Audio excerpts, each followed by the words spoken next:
What's going on, guys? Thank you for tuning in. This is your host, Lobster Potter, and I'm back again with another Call of Duty Modern Warfare Remastered video.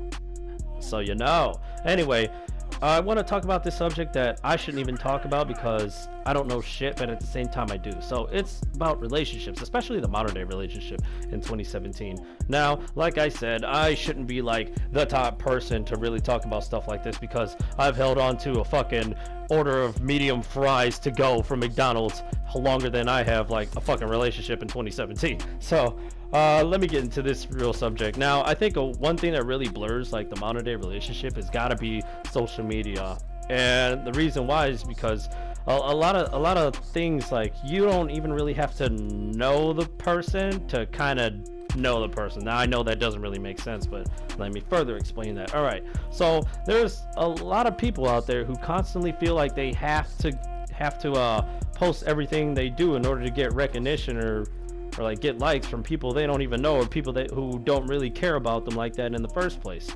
And it's always something about like this need for attention, this constant stream of attention from people who, like I said, you don't even know. And I don't know what's the deal about that. Like, why do you always have to put everything you do on social media?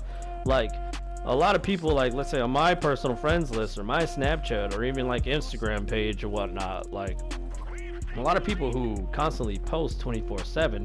In a way, I don't even need to like really ask, like, hey man, how you doing? Hey, you all right? Hey, how's things going? I don't really need to. And the reason why is because some of these motherfuckers post so much shit about themselves that, motherfucker, get your weird ass out of here. I already know what the fuck you're doing. You posted it at 11:12 a.m. on your Snapchat.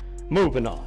Now, another thing that I definitely think hinders relationships, whether it's between a couple or between your pals or something like that, is definitely like insecurities. Now, insecurities, I can understand where they stem from, because let's say there's occurrences that happen in somebody's past that they've learned from, because that's kind of what humans do. We do shit, we make mistakes, we learn from them, and we make sure not to do them the next time because we know motherfuckers learning shit.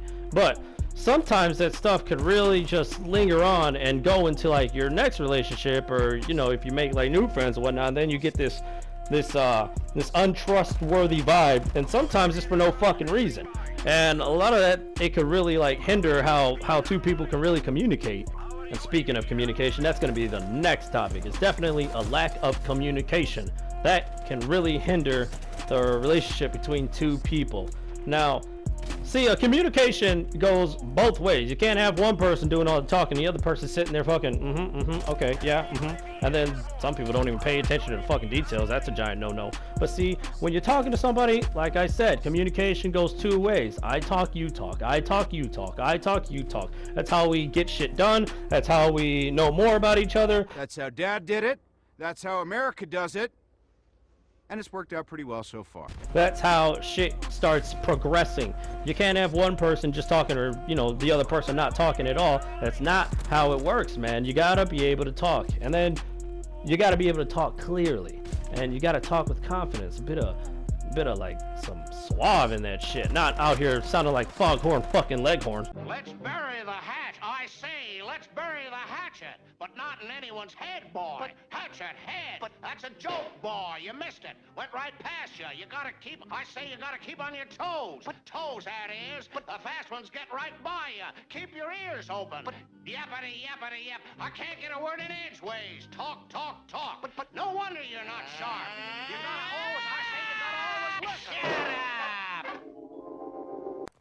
You all get the fucking picture. Moving the fuck along. All right. So the next thing I really want to talk about is the moral support aspect of relationships. Now, moral support is definitely an important thing because it is a psychological support instead of a physical support. Now, everybody really needs like moral support. You got to have somebody there who's willing to really speak to you and understand you. And that's a very important thing. Of course, that goes with talking, so that really creates a bond, but the support that you know that somebody's by your side, it is some very comforting shit. I like feeling fucking comfortable. I like moral support. Moral support makes me feel good. Moral support makes people feel good. Spread that positive energy, man. No need for this negative bullshit, right? Because positive energy is fucking free, baby. You get what I'm saying? Alright, so another thing I really wanted to address when it comes to relationships is Don't let outside sources dictate or ruin your relationship. I always spread the word that people ruin beautiful things. And this is kind of a true thing, man. Like, there's always just that person that just is always negative, and then they just can't stand seeing positive shit. It's like motherfuckers walking in gardens and they hate fucking roses and they start stomping on the shit, or some weird scenario like that. Basically, somebody who is mad because they're not in the situation that they want to be in, or in the certain predicament that they want to be in, they see somebody who's kind of in that image and then they try to bring them down, because negativity pretty much brings motherfuckers down. Are you a negative motherfucker that wants to be brought down? Are you a positive motherfucker that wants to be brought down by a negative motherfucker? Hell no. So with that being said, do not let people ruin your shit, okay?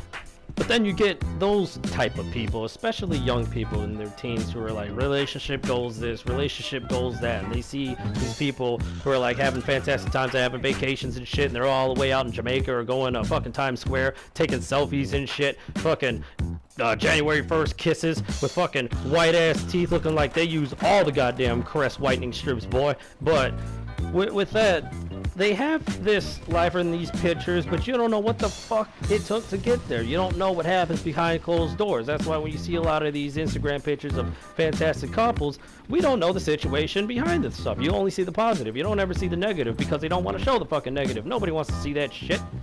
So what I'm saying is, if you're doing relationship goals, how about make them based off of you? Don't base them completely off of somebody else or some group of people. No squad goals, relationship goals based off other people entirely. Don't fucking just steal the sketch, man. Make your own goddamn blueprint. And with that being said, we've reached pretty much the end of this video. If you do like this video, please give it a like. If you dislike this motherfucker, tell me I suck. Dislike that bitch. Go ahead, do it, man. But if there's something that I missed, please put it in the comment section. I am here. I will read that. I will respond. And if you do like my content that much, please subscribe, man. Help me grow this channel. It's all on you. Pieces, deuces. You know what the fuck I'm saying. Get the fucking out of here. I'm getting the fuck out.